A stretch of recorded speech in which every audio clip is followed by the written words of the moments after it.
Hi Libra, welcome to your August full moon in Aquarius reading for August 11th, 2022.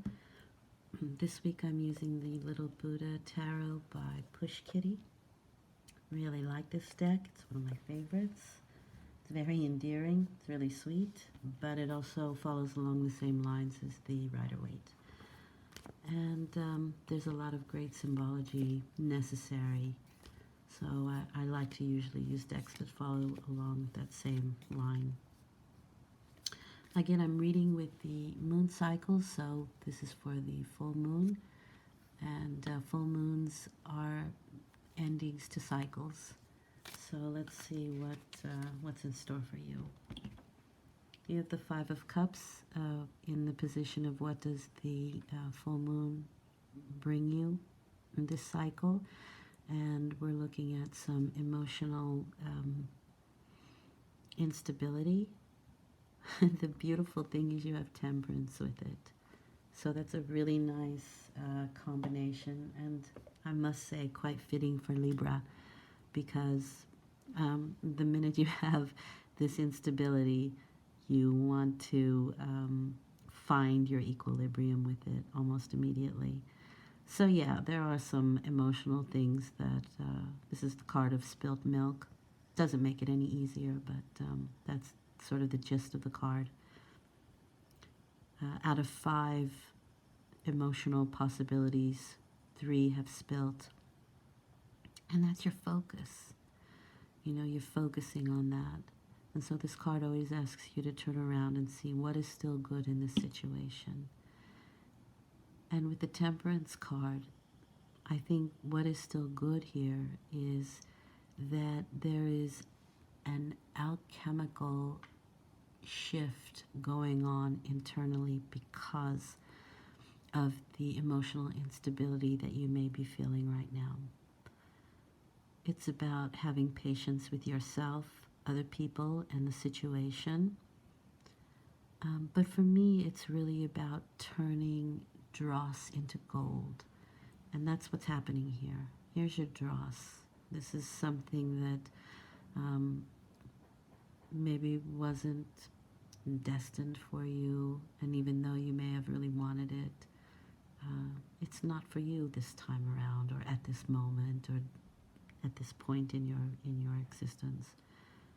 But you should be patient with yourself, with the understanding that there's a very internal, deep shift happening. And you can learn a lot from this situation. And if you were to change your neurological pathways, perhaps, you know, if something goes wrong, you constantly go down the same sort of emotional pathway of, oh, why is it always me? Why does this always happen to me? That kind of, you know, way of thinking. This is an opportunity to change those neural pathways. This is an opportunity to change your way of thinking. And when you do that, you make an energetic shift. So I think this is a really important closing cycle for you, in that you can make permanent internal changes for the better. How you respond is with the High Priestess. This is somebody who just knows. She just knows on an internal level. These are things that are going on behind the scenes, but your intuition is sharp. It is magnetic. So if the Magician is that electric, outgoing energy, the High Priestess is the internal, magnetic, receptive energy. And what are you ready to receive? But all 10 of the emotional fulfillment cups. You want full fulfillment. And why shouldn't you? To have that, though, you intuitively know that you need to have faith. Have faith in the situation. Having faith in the 2 cups that still stand. Having faith in that internal process of alchemy that's happening because of the emotional instability. And quite frankly, you want the other 5 of cups to balance that out, to have that equanimity, to feel that balance, and to feel that emotional balance. Um, don't know if there is something that's happened within the family unit. Maybe somebody's left, or it's, it's getting time for college, and maybe kids have to go away, and you're feeling a little empty nest syndrome. I feel like that might be for some of you. Because the most fulfilling thing is we want emotional fulfillment. We want that happy family, happy life, happy. And I do believe you feel that intuitively. You know it's there, but on a physical level, maybe somebody's leaving, and that can be a hard situation to deal with. But things will change. And things change on an internal level and then show itself externally. This is just really the card of trusting and having faith in life, in emotions, but in life in general. And especially when times are difficult and it seems like there isn't anything to hold on to, but there really is. The outcome is the Eight of Cups, and so that's turning your back on old emotional baggage. So maybe the baggage is the three things that are spilt, the three regrets, that sort of thing. And you just sort of let it go at some point. It's not doing anyone any good. It's not productive. And this is a very productive card. It's just saying, well, with a heavy heart, I'll move on. And it doesn't mean you're happy about it. It doesn't mean that it's exuberant or anything like that. But you just know that it's better. And that's part of the Temperance card.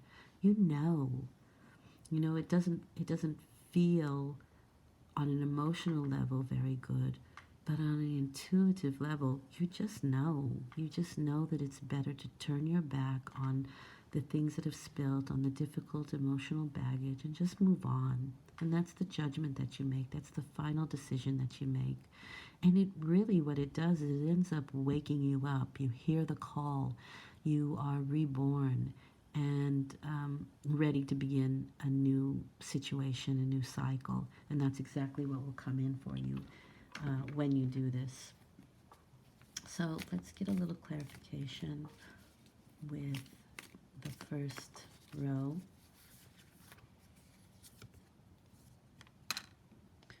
Meditation would be fantastic for you at this point. So this is an inactivity card. It's the card of rest and relaxation. The thing with this card is that if you don't take matters into your own hands and rest and take time to rest and to contemplate and to meditate, the universe will help you along with that. And maybe they'll give you a cold, or you can get a minor injury where you're not able to be as active. And just to sit you down and, have you think about, because it's the swords, think about what's gone on. Now, you've been through a lot. It's still the Three of Cups or the Three of Swords that are still, things that you've recovered or dealt with. And at the right time, you'll pick up that next sword and be active again. But for now, no. For now, it's quiet time. This is more of like the planning stages as opposed to picking up the sword and being active about it. So it's okay if you want to plan while you're quiet and meditating, but it is not the time to act just yet. It also for me means that the universe has your back, that your wishes and your hopes are in alignment with spirit. And I like that. And I think that also reflects itself in the Temperance card as well. A little clarification on the High Priestess and the Ten of Cups is the Devil. Things that you need to let go of. And so that also reflects itself in the Eight of Cups. Things to let go of. Things that haven't gelled or gone the way you want to, or the mishaps or the holding on to something that you know is time to let go of. You know it's time to look at what is still good. You know it's time to release the old emotional baggage. It may be difficult for you, and it may not be, because intuitively and with the Ten of Cups you have that faith. But I think there are enough difficult things happening out there that can take your attention away or make you feel as if it's not happening. And certainly with the understanding that you need to have faith right now, and in the near future. Okay, let's do another clarification for the third row, which is the result of your actions. And you have the Seven of Wands. Seven of Wands is nice. That is, it is competition. It is people who are trying to knock you down, and people in situations that try to knock you down from your vantage point.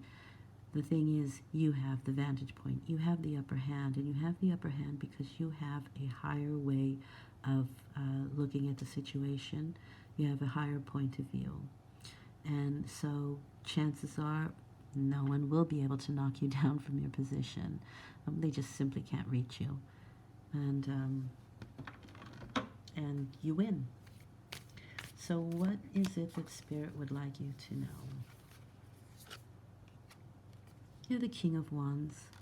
The King of Wands is an Aries card for me. It's the leader. It's somebody who takes charge. It's the Pioneer card. No one kind of comes before Aries. It's the first sign in the zodiac, so they are really the pioneer. It could be somebody you're dealing with, but it can also be you kind of taking up that idea of, well, you know, let's forge ahead. We don't know what's ahead of us, but let's go anyway. Let's do this. And it's somebody, I think, that has a lot of courage and is willing to walk ahead of the crowd, or, you know, be a leader, teach by example. Things could happen in the time of Aries, which is April, or it could be when, again, the moon is in Aries at some point, but Aries or that time frame might have something to do with it. Okay, I hope this was helpful. I appreciate your time that you've taken to listen.